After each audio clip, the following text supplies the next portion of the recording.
Здравствуйте, уважаемые журналисты! Сегодня у нас в пресс-центре официальные представители ФИФА Даг Ларсон и Сергей Азизов, а также первый вице-премьер Абхазии, член оргкомитета чемпионата мира Канифа Шамиль Азимба. Вы можете задавать интересующие вас вопросы, просьбу представляться. Сима Аргун, Абхазское телевидение. Можно спросить, были ли какие-либо препятствия со стороны властей Грузии, когда вы решили сюда приехать, и вообще, когда приняли такое решение? Мы напрямую ехали через Россию. Естественно, нам нужны визы. Все было согласовано с министерством, с руководством страны, и мы получили приглашение, естественно, через Россию. Поэтому мы через Грузию не собирались ехать. Мы знаем всю ситуацию. Руслан Тарба, газета «Аквасукум». Скажите, пожалуйста, господа представители ФИФА, это разведка боем ваш приезд?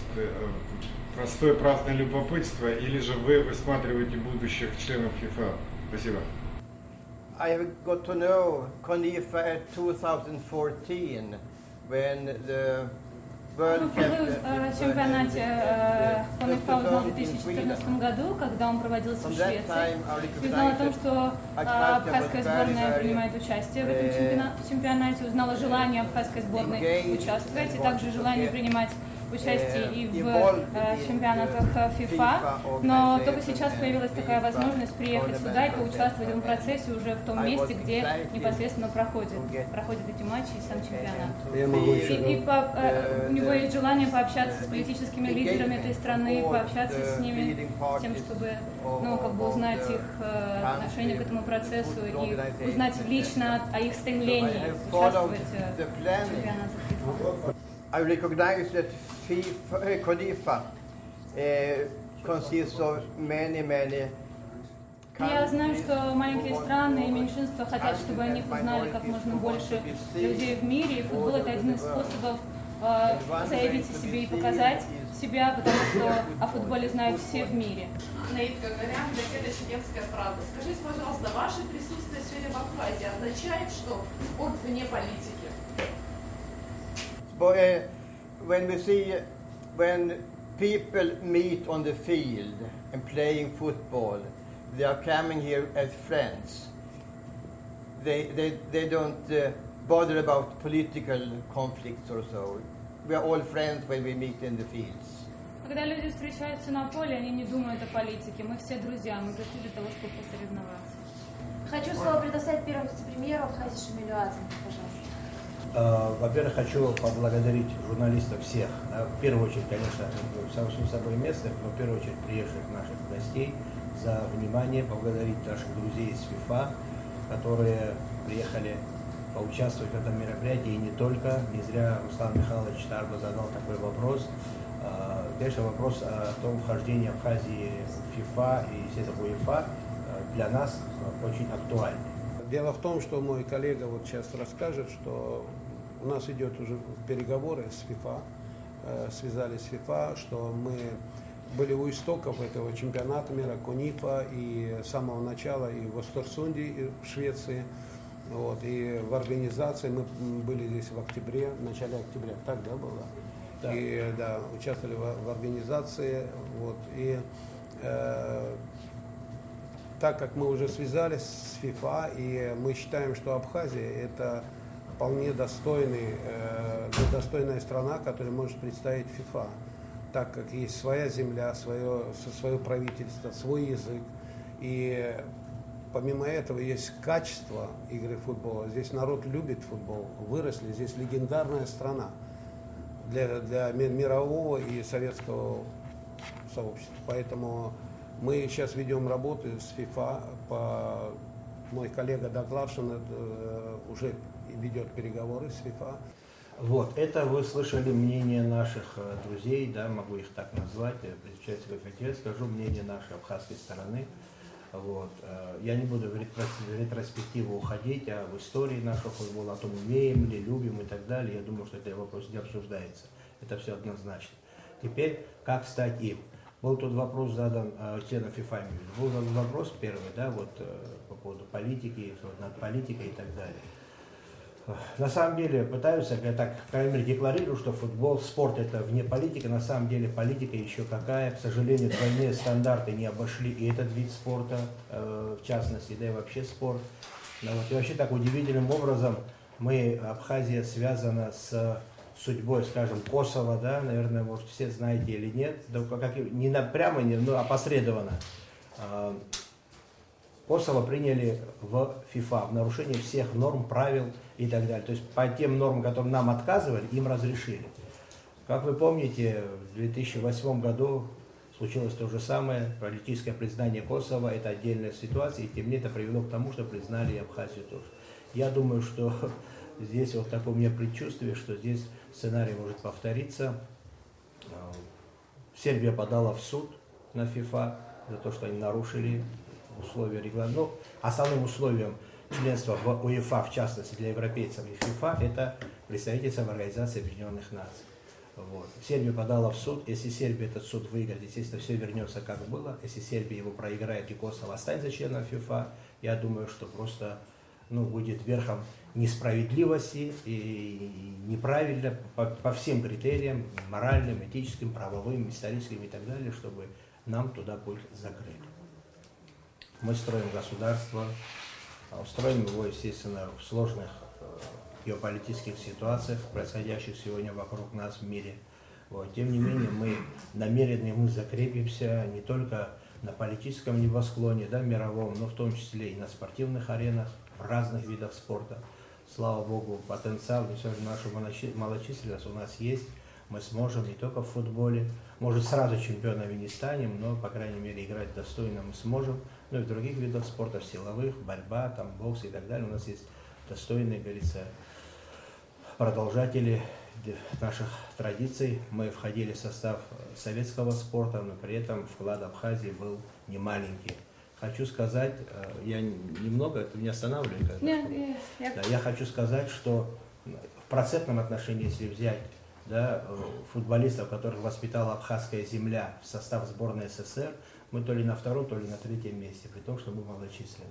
Очень большое количество выходцев из Абхазии играли в составе сборной Советского Союза. То есть традиции есть. Никита Павлович Симонян один чего стоит, Ахрик Цвеба, это во время открытия вы все это слышали, я повторяться не буду. Вот. Сегодня правительство делает все, руководство страны тоже, в том числе, конечно же, мы прекрасно понимаем, что футбол это очень важный вид спорта, и спорт это посол мира, никто не отменял. Я думаю, что сегодня посредством того же чемпионата мира, который проходит в Абхазии, КОНИФА, я думаю, что в Абхазии те, кто слегка подзабыл, услышат вновь, а те, кто не слышали, если таковые есть, наверное, услышат, увидят, что мы не только умеем защищать свою родину, с трудностями, с проблемами, выстраивать какую-то политическую систему и так далее, но при этом мы умеем играть в футбол, у нас и культура на должном уровне, мы ее развиваем, и все остальное. Абхазия стремится к международному признанию и в области спорта тоже, и уверяю вас, мы этого добьемся. Мы очень упорный, упрямый народ, мы добьемся того, чего мы хотим рано или поздно. Я думаю, что это будет самое ближайшее, мне кажется, время, этот результат мы достигнем. Вы вопрос хотели задать? Yeah, thanks. Jack Roche from The Guardian. With the case of Kurdistan, for example, the players in their team also play for... В команде иракского Курдистана играют игроки в сборной, которые также играют и в играх FIFA. Как он может объяснить подобную коллизию? Only what I had understood.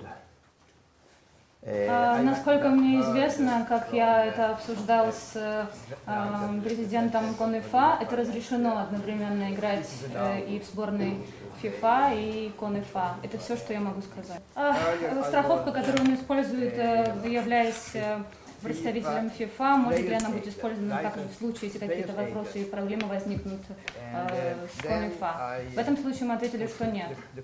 Та страховка, которая действует в рамках вопросов FIFA, она действует только для FIFA. То есть для каждого своя. Если вы говорили о том, что будут переговоры, в том числе с политическим руководством, да, Абхазии, если они будут успешны, как много времени потребуется на то, чтобы Абхазия все-таки, возможно, пошла по стопам Косово и вошла в FIFA? Я думаю, сроки никто не может сказать. Я думаю, все зависит. Сколько у них от заявки до принятия у FIFA? Да. Ну, косоваров, когда признали, сейчас вот день признания политическое и вот этот год. Вот почитайте. Вот это. One way is to show the world we can organize things, we have teams, etc. Then it cannot be ignored in the long run. Одно дело это показать миру, что мы можем проводить такие мероприятия и говорить, что мы вот играем в футбол и можем все это делать, но это совсем другая сторона, я так понимаю. Вопрос политический в том числе, конечно, переговоры с правительством, руководством Абхазии, они абсолютно легко и просто пройдут. Можно сказать, что вопрос очевиден, ответ вернее. Конечно же, мы стремимся, мы хотим. Хотим ли вы членами ФИФА, УЕФА? Конечно. Вот. И это, естественно, поддерживается не только руководством политической, всем народом, ни одного человека не будет, который будет возражать против. Другое дело, как это говорит Руслан, конечно же, у нас свой путь, и мы никак не связаны с Косово, но опосредованно все-таки показывает. Именно политическое признание Косово в нарушении всех международных норм стало прецедентом, который привело к тому, что признали Республику Абхазия. Беспрецедентное нарушение норм международного футбольного, да, скажем, спортивного права, если так условно его назовем, вот, привело к тому, что признали Косово, вопреки четко сказано в директиве ФИФА и УЕФА, что только страна, которая признана в ООН, может быть членом УЕФА, соответственно, член УЕФА уже автоматически член ФИФА. Понимаете, и опять-таки это я не говорю, что прямо мы как-то связаны, но опосредованно это тоже может быть для нас каким-то выходом. Когда это будет, ну, со срока на самом деле говорить, я думаю, не приходится, но я думаю, что в ближайшем обозримом будущем. Одна причина, один аргумент, почему косоварам можно, абхазам нельзя. Вот один. Пусть ответят нам на этот вопрос. Но мы прекрасно понимаем, что мировая конъюнктура иногда немножко имеет свои, да, неписанные правила и законы, мы это все прекрасно понимаем, и тем не менее. Мы, выстраивая государство, рассчитывали на признание лет через 40-50, оно нам, как говорится, пришло, слава Богу, раньше. Также надеемся, что и здесь тоже. Но это не просто голословная надежда и надежда только на Всевышнего. Конечно, нет, надо работать. Я думаю, что вот приезд сюда наших друзей, которые скажут так, первые слова за нас, дальше уже будем развивать эту тему. Есть свои выходы на высшее руководство. Очень надеюсь и уверен в порядочности и честности президента ФИФА, господина Инфантино, очень демократичного человека, который пытается развивать футбол везде, не привязывает его к каким-то там схемам политическим непонятным. Вот очень на это все рассчитываем, думаем, что Абхазия будет сопутствовать успеху. Вопрос к Шамилю Омаровичу. Меня интересует, подавала ли ранее когда-нибудь Абхазия заявки в ФИФА? Если нет, как быстро вы собираетесь это сделать? И вопрос к нашим гостям. Меня интересует, смотрели ли вы футбольные матчи и смотрели ли вы, как играет команда Абхазии? Что вы по этому поводу думаете? Спасибо. I haven't seen any games so far. I came this night, and I will see the first match in half an hour or so. At 3 o'clock, I suppose. У него не было возможности видеть игру пока что в рамках этого чемпионата, но потому что они приехали поздно ночью, но уже через сколько сейчас время? Через час у него будет возможность посмотреть эту игру. Я хочу сказать, что в 2014 году, когда проходил чемпионат мира в Швеции, город Östersund, мы на всех матчах присутствовали, сборная Абхазии. И там, естественно, Абхазия должна была играть в финале. Это один из достойных соперников могли выиграть финал чемпионата мира. Поэтому мы и пытаемся говорить с руководством ФИФА. Мы хотели, значит, была такая идея, что Даглас, он матч-агент, это имеет, значит, полномочия договариваться с сборной. Вот, допустим, сборные между собой, это его как бы права, юридические права.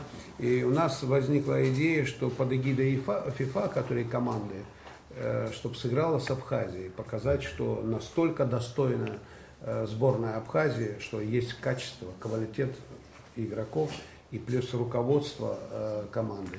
Это абсолютно достойная команда, которая может играть и с любой страной мира. Спасибо. Моя часть вопроса. Да, конечно, вы помните, с 2005 года я работал раньше заместителем председателя спорткомитета. Для нас, естественно, так получилось, и Рафаэль Ампар, председатель, тогда мы футболисты сами, да. Вот, для нас это, конечно, было очень важно. Вот, мы, конечно, подавали заявки, пускали выходы.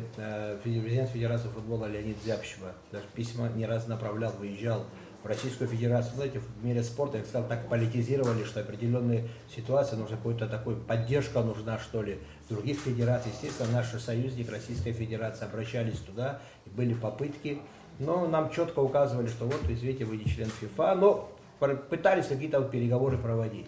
Вот, были какие-то, вот, можно сказать, наметки, письма отправляли, официальные какие-то мероприятия, когда чемпионаты, мы отправляли поздравления Мишелю Платини, там, и ФИФА, Блаттеру и так далее.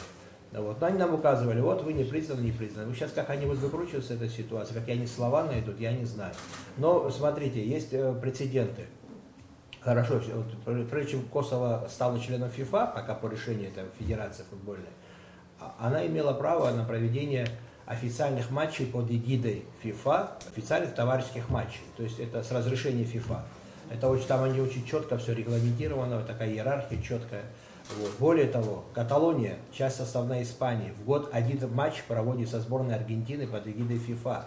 Есть прецеденты, понимаете? Поэтому мы даже на это согласны, когда сразу, если, допустим, не ворвемся в ФИФА, мы готовы и этот путь пройти, это даже будет еще лучше, постепенное вовлечение, скажем, как мы покажем себя, на людей посмотрим, себя покажем, как говорится.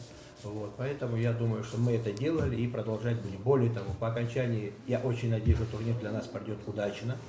Вот, нынешний чемпионат по окончании, конечно же, будут составлены документы определенные, вот, которые будут направлены во все инстанции, вот, соответствующие. Более того, ну, с призывом, там, с информацией о проведенном там, турнире и так далее.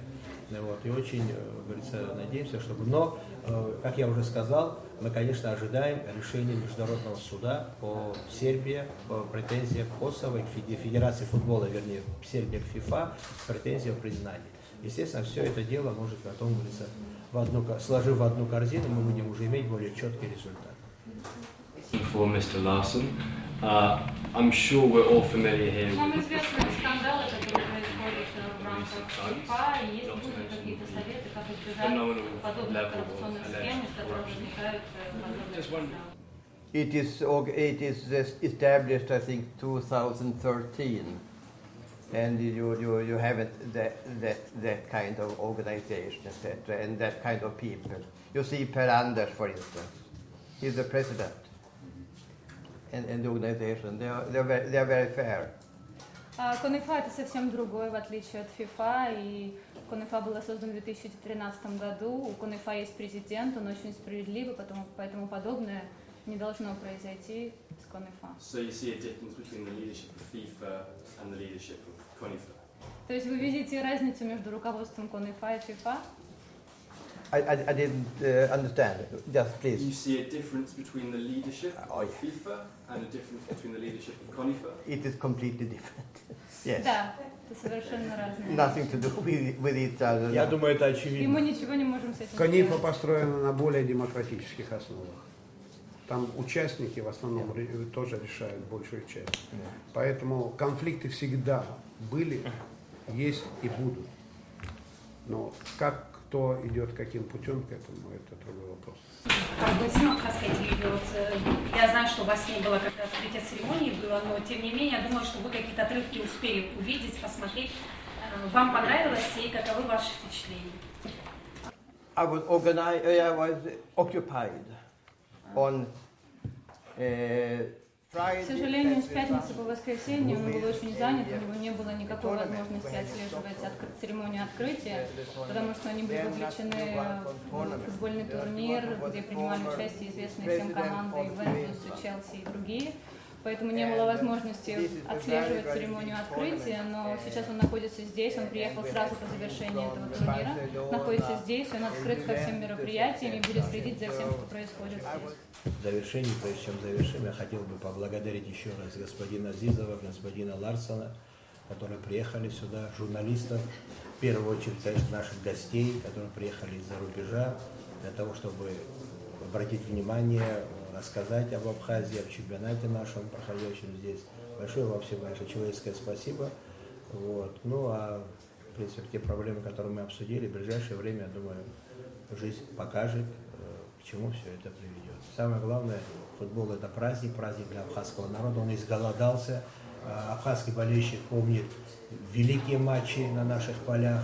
И вот долгое время, к сожалению, скажем в кавычках так, называет себя братской, да, соседняя республика, которая реваншистских настроений еще не оставила, вот, и называя нас братьями перед международным сообществом, сами не дают нашим спортсменам, юным, молодым, не говоря о профессиональных футболистах, играть в футбол, танцевать, участвовать в всяких мероприятиях, зажимают нас. Вот когда вопрос был о том, есть ли протест, конечно, есть, кричат во весь мир, там даже они выговор сделало руководство политической Грузии своему МИДу за то, что допустили проведение чемпионата по УЕФА в Абхазии. Но, как говорится, когда-нибудь они поймут, что не стоит уже вмешиваться в дела суверенного независимого абхазского государства. Наши дела мы решим как-нибудь без них. Спасибо вам всем большое и удачи.